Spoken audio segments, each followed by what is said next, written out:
Good morning everyone, কেমন আছেন সবাই? আমার তো সর্দি কাশিতে একেবারে কাজ শেষ।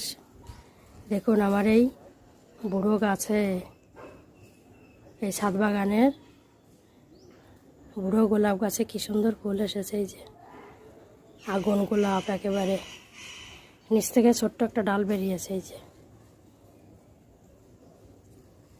এই ছোট্ট ডালটাতে এতগুলো ফুল হয়েছে। এই যে